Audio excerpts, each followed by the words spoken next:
같이 읽어보겠습니다. 야베스는 그의 형제보다 귀중한 자라.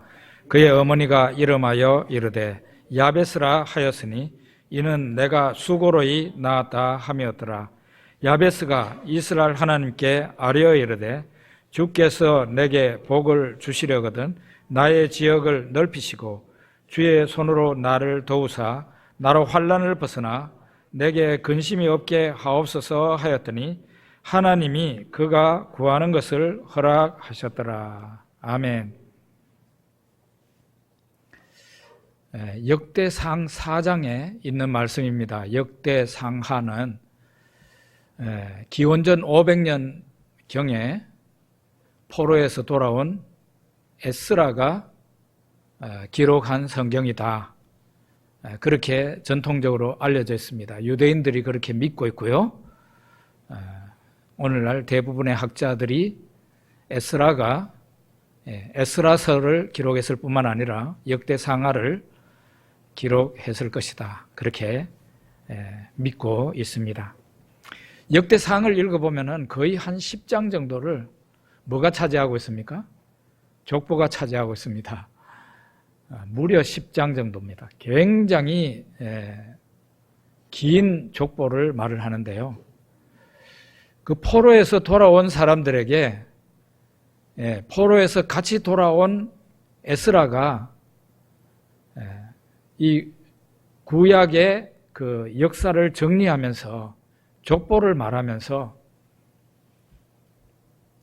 그 포로에서 돌아온 사람들에게 뭘 말하려고 족보를 그렇게 길게 말을 하고 있을까요? 우리는 족보를 읽으면 어떻게 봅니까? 이거는 굳이 내가 읽을 남의 족보를 내가 왜 읽나? 그것도 이스라엘 족보인데 나는 한국 사람인데 이건 안 읽어도 되겠다 하고 넘어가죠. 넘어가기 쉽죠. 근데 왜 성경 저자는 족보를 이렇게 길게 말하고 있는 것일까요? 돌아온 사람들이 중요한 거예요. 지금 포로로 끌려갔다가 70년 만에 혹은 150년 만에 그 1, 2, 3차로 오잖아요. 70년 만에 한 150년 넘어서 돌아온 고향 땅으로 돌아온 그 사람들에게 이 족보는 어떤 의미를 가지고 있는 것입니까? 성경 저자가 에스라라면 에스라가 포로에서 돌아온 그 사람들에게 뭘 말하려고 족보를 길게 말하는 것일까요? 그거는 너희들은 다리 밑에서 주워온 사람들이 아니다. 그거예요. 너희들은 빛나는 조상들을 가지고 있는 뼈대에 있는 사람들이다. 그거를 말하려고 하는 겁니다. 너희들은 하나님께서 선택하신 하나님의 백성의 그 줄기에서 태어난 사람들이다. 그걸 말하고 싶은 거죠. 격려하는 거예요. 격려. 다리 밑에서 너희를 주워온 게 아니다. 그런 그 족보 그 한중간에 1장부터 한 10장 정도까지 족보인데 4장도 다 족보예요. 그런데 4장 그 한 복판쯤 돼가지고 야베스의 이야기가 딱 나와요. 신기한 거는 야베스 그 족보를 얘기하면서 야베스의 이야기를 하는데 야베스의 부모가 누군지도 모르고 자식이 누군지도 몰라요. 그렇게 돼 있어요. 아마도 야베스는 그 유다 지파의 그 족보를 말하다가 그 중간에 있거든요. 그러니까 야베스는 유다 지파 사람이다라는 정도만 우리가 알게 되는 거죠. 왜 그러면은 족보 한중간에 이 야베스의 이야기가 들어있는 걸까요? 이거 역시 격려하기 위해서 포로에서 돌아온 사람들에게 격려하기 위해 신앙을 격려하기 위해서 이 내용이 들어가 있는 겁니다. 포로에서 돌아온 사람들이 어떤 상황이었습니까? 그들이 포로에서 돌아올 때에 자기 고향 땅으로 돌아왔는데 모든 게 다 준비되어 있었습니까? 아니요. 한 개도 준비되어 있지 않았습니다. 그들은 성전 짓기부터 먼저 했습니다. 근데 성전을 지었는데 성전이 초라하게 지어졌습니다. 그들의 힘이 그 정도밖에 되지 않았습니다. 그것도 짓다가 주변 이방인들이 하도 방해를 해가지고 오랫동안 짓지를 못하고 있다가 또다시 지어가지고 겨우 완공을 했습니다. 그런데 성전 짓기를 완공하고 난 후에도 수십 년 동안 어떤 형편에 있었느냐? 수십 년 동안 거의 80년 정도를 예루살렘 성벽이 없었습니다. 불타고 허물어지고 완전히 황무지 가운데 성전만 이렇게 세워져 있었어요. 우리 여러분 느헤미야서를 보면은 그때 상황, 성벽이 건축되기 전에 느헤미야가 하나님 앞에 울고 금식하면서 기도한 그 내용을 여러분들이 보시게 되고, 그가 총독으로 와가지고 예루살렘 성벽을 건축하는 이야기를 느헤미야서에서 보게 됩니다. 그래서 성벽도 건축하고, 그리고 자기네 집은 뭐 그냥 가만히 오면은 있는 겁니까? 아니에요. 자기네 집도 없어요. 그냥 집을 지어야 되는 거예요. 모든 것이 새로 시작하는, 얼마나 힘들었겠어요. 거기에다가 나라가 독립돼서 튼튼한 나라입니까? 그게 아니에요. 페르시아 제국의 지배를 받는 그런 상황이었어요. 그 당시에. 나라도 없고 자기 집도 없고, 거기에다가 이방 사람들이 막 조롱을 합니다. 저 사람들이 지금 뭘 하고 있는 거야?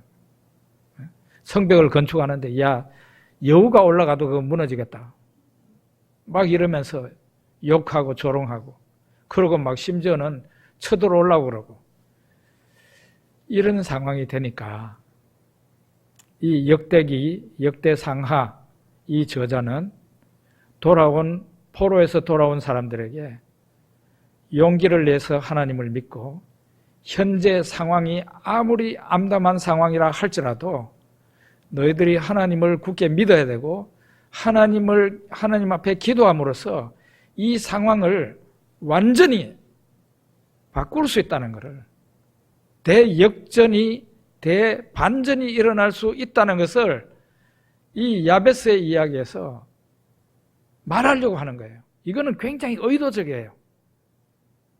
그냥 객관적인 서술이 아니고, 이 이야기를 넣은 것은 보는 사람마다, 읽는 사람마다 도전을 받고, 야, 나도 야베스처럼 하나님 앞에 기도하면 내 인생에 대반전이 일어날 수 있겠구나.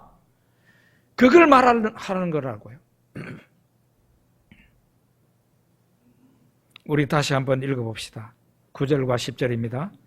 야베스는 그의 형제보다 귀중한 자라. 그의 어머니가 이름하여 이르되 야베스라 하였으니 이는 내가 수고로 낳았다 하며더라. 야베스가 이스라엘 하나님께 아뢰어 이르되 주께서 내게 복을 주시려거든 나의 지역을 넓히시고 주의 손으로 나를 도우사 나로 환난을 벗어나 내게 근심이 없게 하옵소서 하였더니 하나님이 그가 구하는 것을 허락하셨더라.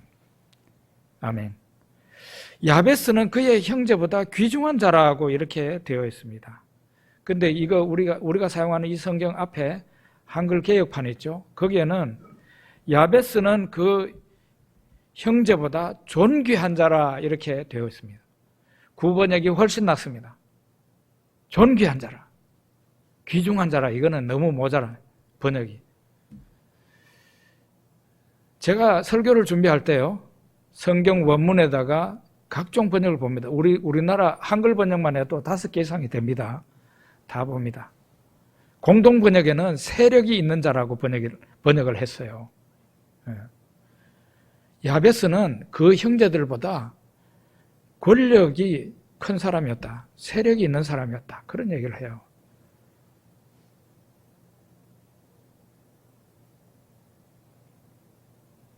번역들 대부분이 존귀한 자 쪽으로 번역을 하고 있어요.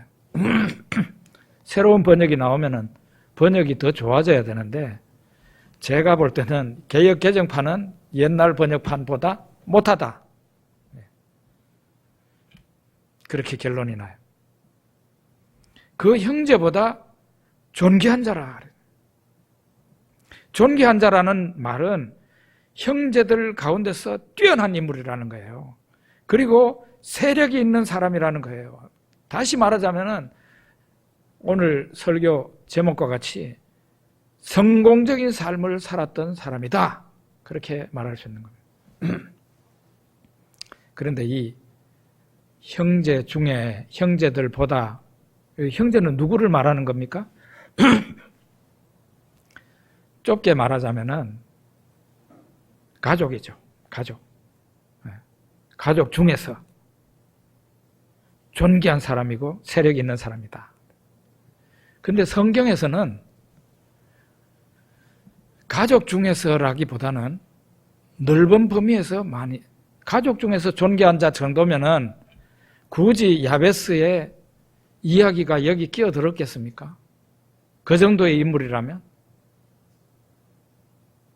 예를 들면 저는 7남매 중에 장남인데 제가 우리 7남매 중에 뛰어난 사람이라면은 굳이 남들한테 내가 이런 사람입니다 말할 수 있겠어요? 부끄러워서 말 못하죠. 사도 바울이 복음을 전하다가 붙잡혀서 자기 민족 유대인들 앞에서 서서 자기에 대해서 변명을 하게 됐어요. 변호를 하게 되었어요. 말을 하게 됐어요. 그때에 형제들아 하고 말을 합니다. 형제들아.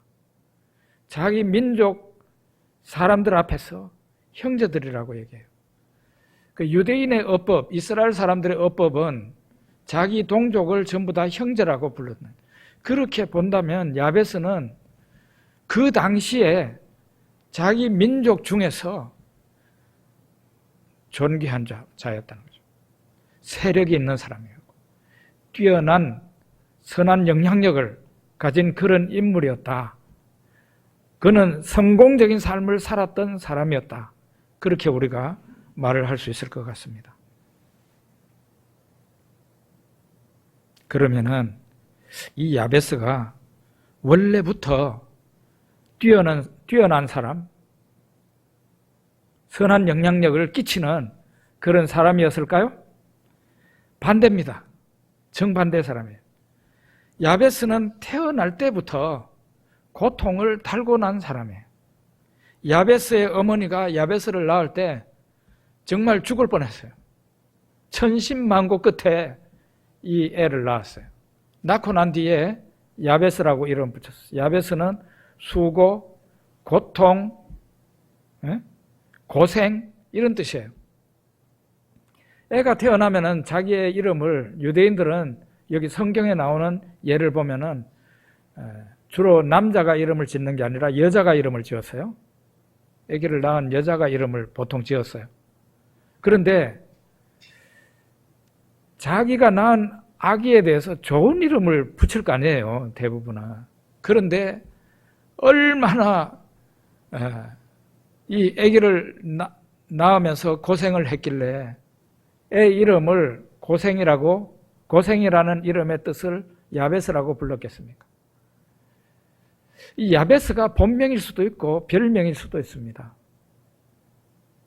왜냐하면 야베스를 여러분들이 검색을 해보면, 성경 검색을 해보면은 야베스라는 이 사람은 이 사람의 아버지가 누군지 몰라요. 그리고 이 사람의 밑에 후손이 누군지도 몰라. 역대상 4장 9절에서 10절에 뜬금없이 등장하는 이름이에요.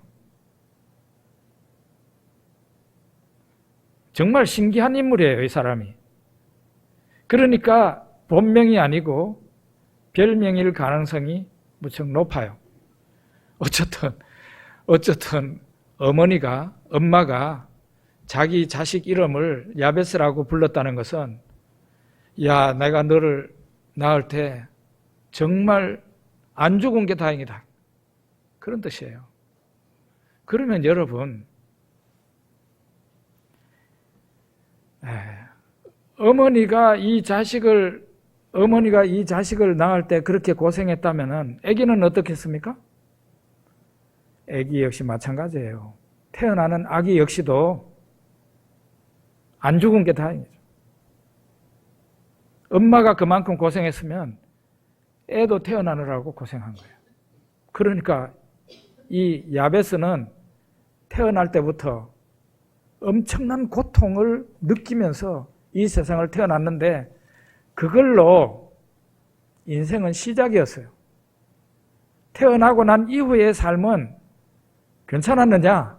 그게 아니에요. 야베스가 기도했잖아요. 주께서 나로 하여금 환난을 벗어나 근심이 없게 하옵소서. 이 말을 했다는 것은 그가 태어난 이후에 많은 환난 중에 살았고 고생하면서 인생을 살았다. 그런 얘기입니다. 그러니까 이 사람은 태어나면서부터 환난과 고통이 이 사람에게 찰싹 들어붙어가지고 떠날 줄을 모르는 거죠. 이게 바로 운명적인 거예요. 운명적인 거. 이런 사람은 가만히 별일 일어나지 않고 가만히 있으면 죽을 때까지 그렇게 살다가 갑니다. 이런 사람도 있긴 있는데 극소수가 있습니다. 우리 사회에서. 우리 사회에 많은 사람들은 이 정도는 아니에요. 그런데 극소수의 사람들은 태어날 때 불행하게 태어나고 아주 고통 가운데서 태어나는데 태어나고 난 이후에도 고통과 수고와 환난이 그 사람 옆을 떠나지 않는 거예요. 그런 사람들이 많지는 않지만 있고요. 바로 야베스가 그런 사람이었다. 그런 얘기입니다. 그런데 여러분, 내가 환난과 고통을 당하면 나 혼자만 그 고통을 느끼고 힘들어하고 그렇게 끝납니까? 아니에요. 더 괴로운 것은 나와 함께 있는 사람을 나로 말미암아 괴롭게 한다는 거예요. 가족이나 주변 사람들이 나 때문에 모두 힘든 거예요.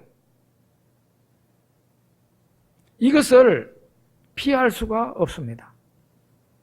내가 고통과 환난 가운데 있으면 내 주변 사람들은 나 때문에 당하는 고통과 근심과 걱정 함께 지는 거예요. 인간은 그렇게 되어 있습니다. 야베스는 태어나면서 자기 엄마를 힘들게 하였고 그 후에도 태어나고 난 후에도 환난과 고통이 많았어요. 그러니까 태어날 때만 엄마를 힘들게 한 게 아니라 그 이후에도 아마 엄마를 힘들게 했던 것 같고 그 가족들이나 주변 사람들을 다 힘들게 한 거죠. 세상에서 제일 괴로운 일이 뭐겠습니까? 저는 제 나름대로 세상에서 제일 괴로운 일은 내가 다른 사람을 힘들게 하는 거예요. 내가 아픈 것은 큰 문제, 그것도 큰 문제죠. 내가 아프니까.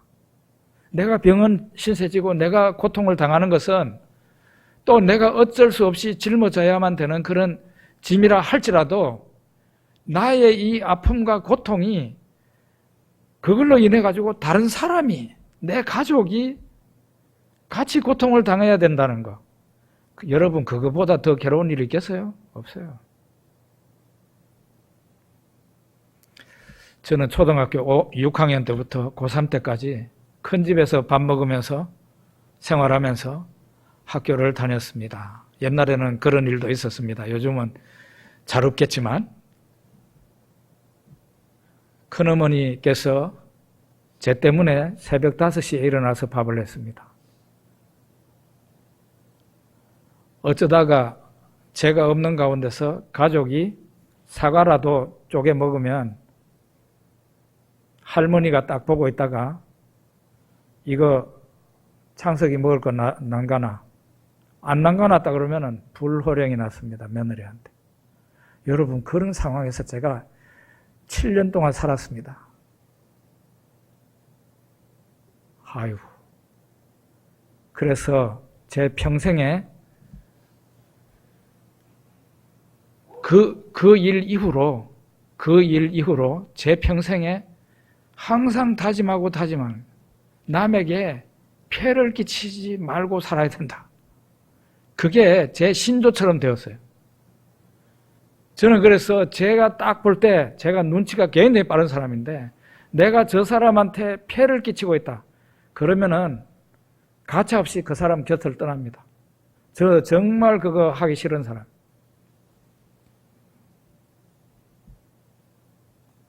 남에게 폐를 끼치고 남을 힘들게 하는 것보다 더 괴로운 일은 없는 거예요. 야베스가 바로 그런 사람이에요. 적어도 야베스가 복을 받기 전까지는 그런 사람이었다는 거예요. 여러분, 이런 야베스와 같은 사람에게 희망이 있을까요? 있습니까? 없습니까? 네? 희망이 있어요? 없어요? 희망이 있다는 게 여기 나오잖아요. 희망이 있습니다. 희망을 말하기 위해 아무리 암담한 상황이라 할지라도 아무리 야베스와 같은 그런 암담한 상황에 처한 사람이라 할지라도 희망은 있다. 왜? 두 가지 이유 때문에. 첫째로는 하나님이 계시기 때문에 희망이 있고, 두 번째는 기도할 수 있기 때문에 희망이 있다는 거예요. 여러분에게도 여러분의 상황을 제가 다 각자가 다 달라요. 어떤 분은 그런 대로 다른 사람에 비해서 나는 좀 괜찮은 편이다라고 말씀하실 수 있는 분이 계실지 몰라도 이 작은 교회 내에도 어떤 분은 하루하루가 힘든 분도 계십니다. 하루하루가 힘들어요. 그래도 희망이 있는 것은 하나님이 계시기 때문에. 야베스는 이스라엘 하나님께 구했다 그랬어요. 이스라엘 하나님. 그는 이스라엘 사람이었으니까. 구약의 선민입니다. 그런데 이 이스라엘 하나님은 지금도 이스라엘의 하나님이 아니고 우리 아버지십니다. 예수 그리스도께서 이 세상에 오시면서 하나님을 아빠라고 불렀어요. 그러면서 우리한테 하나님을 향해서 부를 때 아빠라고 부르도록 했어요. 주기도문 그 하늘에 계신 우리 아버지여 이렇게 되어 있는데 실제로는 아빠입니다. 아빠. 저는 제 평생에 아버지를 향해서 아빠라고 불러본 적이 한 번도 없었어요. 여러분들은 부를 수 있다면 하나님을 향해서 아빠라고 많이 부르십시오. 성경 원문에 그렇게 나와요. 근데 거기 이제 예수님이 기도하신 그 내용이 성경에 나오는데 아바 아버지여 이렇게 나오는 거죠. 그 앞에 있는 아바가 아빠예요. 그리고 뒤에 아버지는 뭐겠어요? 그냥 토를 달아놓은 거예요. 원래 예수님이 그렇게 말했겠어요? 제가 여러분이 아버지를 부를 때 아빠하고 그 다음에 또 아버지 이렇게 부릅니까? 그렇게 부르지 않습니다. 아빠라고 그냥 부르죠. 하나님이 우리 아버지로 계시기 때문에 희망이 있습니다, 여러분. 두 번째는 아버지가 계셔도 나하고 아버지 관계가 중단되어 있고 만날 길이 없고 내가 어떻게 대화할 길이 없다면 그건 절망적이에요. 만약에 그렇다면. 기도할 수 없다면 절망적이에요. 그런데 기도할 수 있잖아요. 누가 여러분들의 기도를 방해합니까? 누가? 아무도 방해하지 않습니다. 여러분들이 감옥에 갇혔다 할지라도 그 감옥에서도 기도할 수 있습니다. 내 기도를 방해할 사람은 아무도 없는 거예요. 그렇기 때문에 희망이 있고 소망이 있는 겁니다. 4장 10절에 보면 야베스가 이스라엘 하나님께 아뢰어 이르되 주께서 내게 복을 주시려거든 나의 지역을 넓히시고 주의 손으로 나를 도우사 나로 환난을 벗어나 내게 근심이 없게 하옵소서 하였더니 하나님이 그가 구하는 것을 허락하셨더라. 여기에도 번역상 문제를 좀 얘기해야 될 것 같습니다. 주께서 내게 복을 주시려거든. 이거는 번역이 마음에 들지 않아요. 구번역은 어떻게 됐습니까? 주께서 나에게 복에 복을 더하사 이렇게 되어 있습니다. 복에 복을 더하사. 중국어 성경에 거기도 세 번역이 있습니다. 구번역이 있고 세 번역에 보면은 우리말로 그대로 제가 이제 직역을 하면은 대대적으로 복을 주십시오. 이렇게 돼 있어요. 따더라고 돼 있어요. 대대적인 복을 주십시오. 복에 복을 더하사, 이게 맞는 거 아니에요? 예? 복을 주시려거든. 이 말은 무슨 뜻이에요? 안 주려고 하면 말고요. 그런 뜻으로 오해할 수 있잖아요. 저는 이 나라의 신학자들에 대해서 책임을 제대로 이행하지 않는 사람들이라고 생각해요. 옛날 번역이 훨씬 나은 겁니다. 예? 옛날 번역이 훨씬 나아. 왜 번역을 해가지고 더 그냥 안 좋은 번역으로 만드냐 이거예요. 주께서 나에게 복의 복을 더해 주십시오. 그러면서 두 개를 기도해요. 첫째로 나의 지역을 넓히시고, 이 지역이라는 말도 지경이라는 말로 구번역이 훨씬 나아요. 알기 쉬운 말은 영토, 영역입니다. 하나님, 나의 영토를 넓혀 주십시오. 내가 관할하는 땅을 넓게 해달라고. 이거는 땅일 수도 있고 영향력일 수도 있습니다. 영향력. 내가 다스리는 권역, 영향력이라고 볼 수도 있어요. 두 번째는 나로 환난을 벗어나 내게 근심이 없게 하옵소서. 이렇게 기도를 했습니다. 야베스의 기도를 가만히 보면 아주 간단하게 말해서 한 줄로 말할 수 있는데 뭔가 하면, 하나님이여, 제가 이 땅에 살 동안에 사람 노릇 좀 하면서 살게 해주십시오. 그런 뜻이에요. 사람 노릇. 여러분, 나의 지역이 너무 좁아 보십시오. 내 영토가, 나의 땅이 너무 작다 생각해 보십시오. 그 작은 땅을 가지고 내가 내 먹고 살기도 힘드는데 남들에게 선한 영향력을 끼칠 수 있겠어요? 내가 가진 것이 있어야 남을 도울 수 있다고요. 그래서 이 야베스의 영토를 넓혀달라는 이 기도는, 하나님, 나도 좀 사람들한테 좀 베풀고 좋은 일 좀 하고 좀 빛나는 인생 좀 살게 해주세요. 다른 말로 해서 사람 노릇 좀 하면서 살게 해주세요. 그런 기도인 겁니다. 이거는 욕심이 있는 기도가 아니라요, 사람의 기본적인 욕구예요. 여러분 그런 거 없습니까? 있죠? 내가 인생을 살면서 남에게 폐나 끼치고 남들한테 가가지고 날 좀 도와주세요 하고, 이건 아니잖아요. 응? 나 때문에 다른 사람이 힘들어하고, 이건 아니잖아요. 나 때문에 다른 사람이 즐거워야지. 다른 사람이 나를 만날 때마다 즐거워해야지.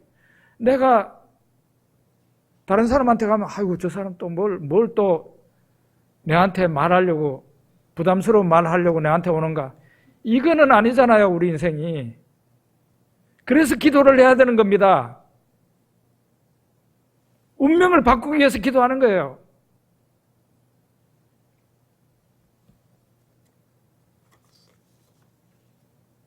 그래서 저는 공부하는 학생이 하나님 공부가 잘 되게 해주세요. 당연한, 그건 기복 기도가 아닙니다, 그게. 당연한 기도예요. 공부를 잘해야지. 장사하고 사업하는 사람이 가게 문을 열면서 하나님 앞에 기도합니다. 하나님, 이 가게가 잘 되게 해주세요. 그래서 내가 11조도 좀 많이 하게 해주시고, 또 어려운 사람들 보면은 내가 번 돈으로 많이 도울 수 있게 해주세요. 이게 기본적인 거예요. 그게 욕심이 강한 게 아니라 이 말이에요. 사람이 사람 노릇하면서 살 수 있어야지. 안 그렇습니까? 그리고 내가 환난을 당하여 내가 근심 중에 있으면 아까도 말했듯이 나도 힘들지만 내 가족을 힘들게 하고 내 주변에 있는 사람을 힘들게 합니다, 여러분. 사람 노릇하기 힘들어요.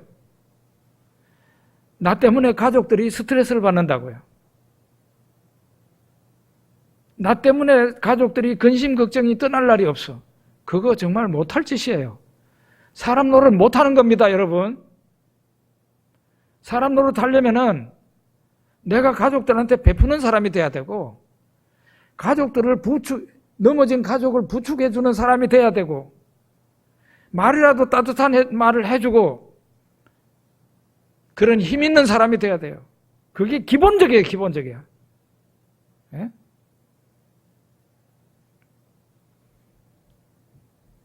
그래서 야베스가 기도한 것은 주여 내가 사람 노릇하며 살게 해주세요. 내 인생이 왜 이 꼬라집니까? 내 좁은 영토를 넓게 해주세요. 그리고 나로 환난을 벗어나 근심이 없게 해주세요. 이거는 바로 하나님이여 나에게 복의 복을 더해주셔서 나로 사람 노릇하며 살게 해주세요. 그 기도예요. 여기 보면은 야베스의 이야기를 시작하면서 뭐라 그러는가? 야베스는 그 형제보다 존귀한 자라 그랬어요. 그 말은 야베스가 처음부터 존귀한 자였다는 뜻은 아니에요. 야베스가 기도해서 복을 받고 난 이후에 존귀한 자가 되었다, 그런 뜻입니다. 환난, 고난으로 말미암아 내가 힘든데 언제 존귀한 자가 되겠어요? 내가 가진 땅이 적은 사람인데 내가 어떻게 존귀한 자가 될 수 있겠어요? 하나님이 야베스의 기도를 들으시고 그의 땅을 넓혀주셨고 그의 영향력을 크게 해주셨고 그리고 그로 하여금 환난을 벗어나 근심이 없게 해주셨습니다. 그러고 난 뒤에 그는 형제 중에 존귀한 자가 된 겁니다. 베풀면서 남들을 부축해주면서 도와주는 사람이 되니까 존귀한 자가 된 게 아니에요. 그렇죠?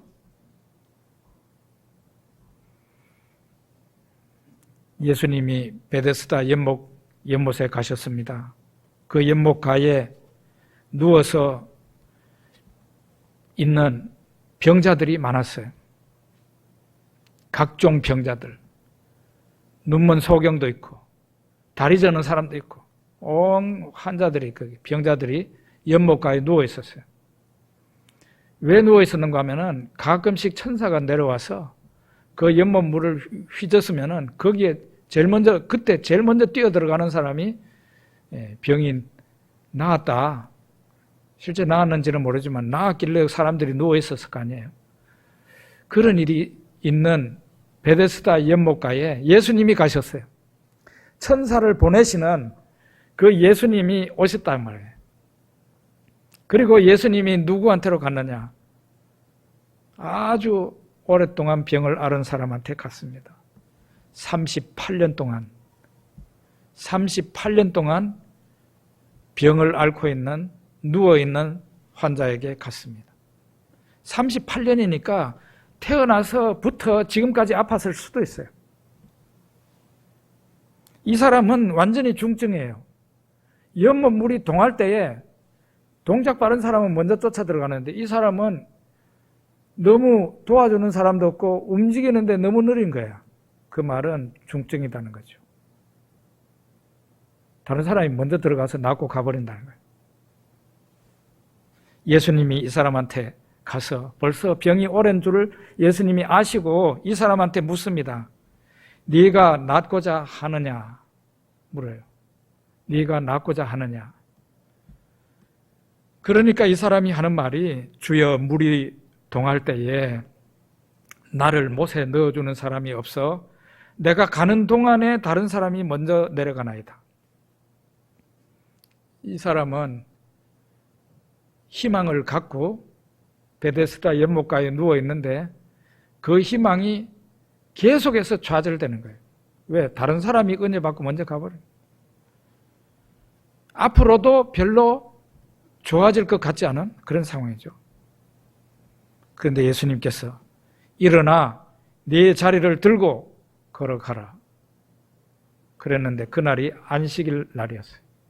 안식일 날. 그 사람이 예수님 말씀을 듣고 자기가 누워있던 그 자리를 들고 일어나서 집으로 갔습니다. 예수님이 이 병자에게 네가 낫고자 하느냐 하고 물었어요. 너는 너를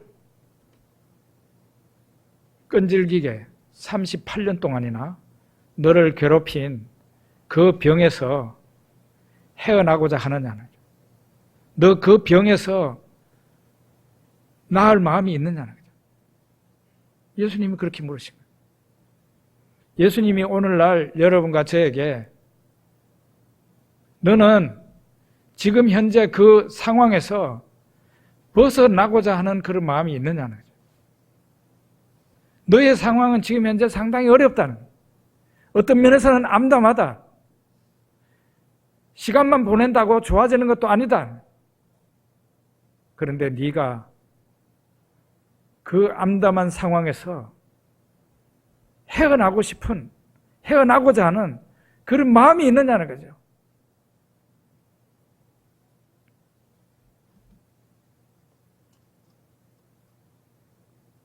저는 그것이 중요하다고 생각해요. 여러분이나 저나 은혜 받아야 됩니다. 우리 상황이 아무리 어렵다 할지라도 하나님께서 야베스에게 복을 주신 것처럼 여러분과 저에게 복을 주시면 우리는 인생의 대반전이 일어납니다. 우리가 살아서 남들에게 폐를 끼치는 사람이 아니라 남들을 부축해주고 그 사람들이 우리로 인해서 힘을 얻고 인생을 살아가게 하는, 정말로 제대로 된 인생이죠. 예수 믿는 사람이 이래야 되지 않겠습니까? 예? 예수 믿는 사람이 다른 사람을 힘들게 하면 되겠어요? 예수 믿는 우리가 다른 사람을 부축해주고 다른 사람에게 용기를 주고 쓰러져 있는 사람을 일으켜주는 그런 사람이 돼야죠. 야베스는 복을 받기 이전에는 슬프고 고통스러운 인생이었고 가진 땅도 너무 적은 그런 사람이었으나 하나님께 구해서 그는 복을 받았고 그의 지경은 아주 넓어졌습니다. 영토가 넓어졌습니다. 힘 있는 사람이 된 거죠. 그리고 환난을 벗어나서 근심이 없게 되었어요. 그러니까 그가 모든 사람들 가운데서 존귀한 자가 된 겁니다. 존귀한 자가 된 것이 그것이 중요한 게 아니라 드디어 사람 노릇하면서 하나님께 영광을 돌리면서 사람들에게 유익을 끼치는 그런 사람이 되었다는 거예요. 여러분과 저의 인생도 그렇게 되기를 주의 이름으로 축복합니다. 기도하겠습니다.